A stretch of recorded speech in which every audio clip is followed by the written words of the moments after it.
أعوذ بالله من الشيطان الرجيم. بسم الله الرحمن الرحيم. ومن الليل فتهجد نافلة لك عسى أن يبعثك ربك مقام محمودا. السلام عليكم ورحمة الله وبركاته. پس بانه ولایت ملګرو ته خدای اجر عظیم ورکړه. هغوی ماته موضوع کړی دی تهجد المنځ. تهجد المنځ په متعلق اهل بیت طرفانه روایات راغلي دي د سفارش کې کنه فضیلت لري کنه. تهجد المنځ فضیلت کې رسول گرامی اسلام صلی الله علیه و آله و سلم نه روایت څنګه سفارش کوي متو علیکم بصلاة الليل ولو رکعه واحده، یعنی تاسو ته د تهجد المنځ سفارش کوم اگر چې یو رکعت ویل نه وي، دا یو رکعت د انسان قبول شي، دا ډیره لوی خبره ده. لکه څنګه قرآن کریم یې رضوان من الله اکبر د چې وانت رضا د پروردگار عالم هم کچره انسان ته حاصل شي، دا ډیره لوی خبره ده. نه رسول گرامی اسلام چې کله مولای کائنات سفارش کوله د تهجد المنځ هغه به دغه الفاظ سره کولو ورته ویل به یا علی وعلیک بصلاة الليل وعلیک بصلاة الليل وعلیک بصلاة الليل، یا علی زه ته سفارش کوم د تهجد المنځ. اندازې کړ تهجد یو ورځ باندې مولای کائنات یو مجلس کې کولو، مولای کائنات کوڅ تهجد المنځ کلمات رسول گرامی اسلام سفارش کړي د نمونه قضا نه ده شوی. مجلس کې ابن کوا هغه نوست هغه پاتېدلو ورته کو د حتی فی لیلة الحریر، یا مولا حتی لیلة الحریر کې هم د نن د قضا شوی.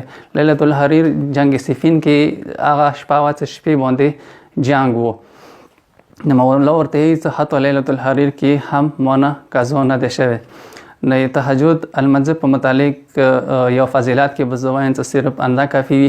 څه مولا حسین علیه السلام عاشورا ورځې څه کله اخیری جنگ ته ځي، نه اخیری خور نه کله رخصتی حلی اولیاء مکرمه بیبینه نه هغې نه یو التماس کوي ورته کو یا اختا لا تنسینی فی نافلة الليل، او د مګران خوري ما د تهجد المنځ کې فویر نه کې، یعنی یو داسې وخت کې څه بیبي 12 یعنی دوی باندې اویا جنازې لیدلې وي او خیمې سوي وي او یتیمان ورک شوي وي، هغه را جمع کړي وي. داسې حالات کې هم بیبي نه د تهجد المنځ قضا کېږي نه. دا د اهل بیتو سیرات و هغوی سوره یعنی تهجد المنځ ته د مقام قایل وو. هغه کسان هغه تهجد گزار دي او تهجد المنځ کوي، هغه ته رسول گرامی اسلام صلی الله علیه و آله و سلم دغه الفاظ سره دعا کوي. یایس رحم الله رجلا قام من الليل فصلى وأيقظ امرأته فصلت فإن أبت نزح في وجهها الماء.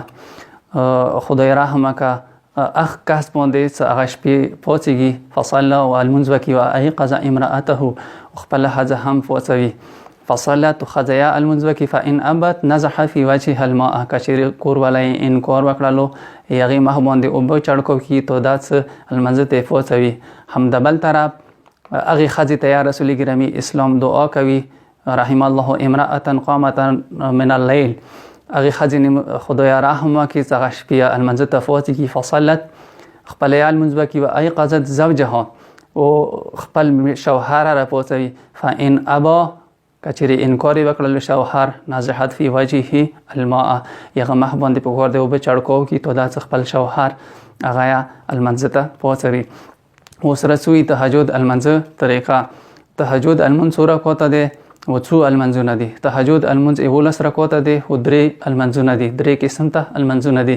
نیات خیو اول اتره کوته یعنی څلور المنځونه بالکل سبي غونتی کې هم کې سلام هم تشهود هم کې دعای قنوت. دوی نیت دسې ده اصلي صلاة الليل قربتان الی الله، یا پښتو کې وایي تهجد المنځ کوم قربتان الی الله. پنځم المنځ یغه نیت دسې ده المنځ کوم د شفع قربتان الی الله، الله اکبر. دو دواره کوته ده د مخ کې المنځ سفر ده چې د کې دعای قنوت نشته ده. او اخیری ولسم رکعت او شپږم المنځ هغه نیت دسې ده المنځ د کوم د وتر یا المنځ د کوم د وتر قربتان الی الله، الله اکبر. یو رکعت دعای قنوت اندغه یو رکعت کې ده. دعای قنوت کې انسان مختلف قسم ته دعا نه کوي شي، حتی پښتو کې یا کوي شي او کچېرې مؤمنانو ته دعا کولای چاله څلوېښتو مؤمنانو نامې واخلي دعا ورته وکړي. کچېرې نامې نشوي اخیستی عمومي دعا وکړي دغو الفاظو سره: اللهم اغفر للمؤمنین والمؤمنات والمسلمین والمسلمات الاحیاء منهم والاموات تابع بیننا وبینهم بالخیرات انک مجیب الدعوات. دا وته المنځه طریقه. کچېرې انسان خپل لږ کوشش وکړي، خصوصا ځان سره که گزاره وکړه له خوراکې، نه انسان کولی شي څه هغه د شپې المنځه ته پاڅېږي. لکه امام بقیر علیه السلام، امام صادق علیه السلام هغه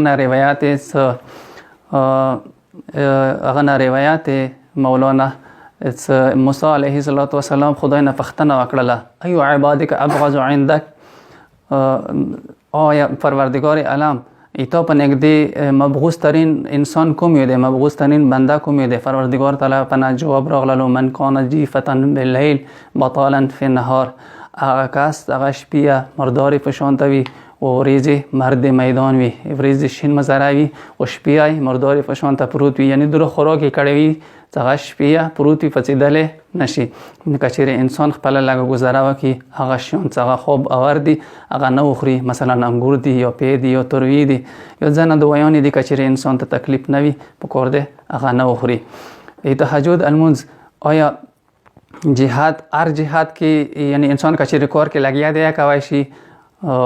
بله، یعنی ممکنه دی کولی شي.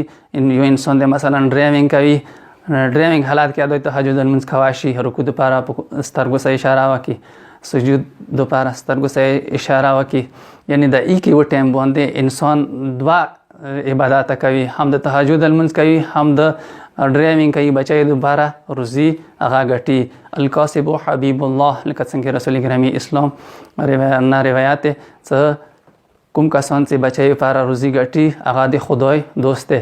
اندې دپاره بطور دلیل زه یو روایت ذکر کوم. امام بقیر علیه السلام نه څه فیض ابن مطر هغه د مولا یو صحابي د رسي مولانا پوښتنه کوي څه آیا محمل کې المنځ کیږي که نه کیږي؟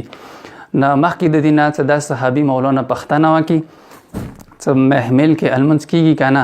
نه مولا هغه نه مخکې نه جواب ورکوي څه کان رسول الله صلی الله علیه و آله وسلم یصلي،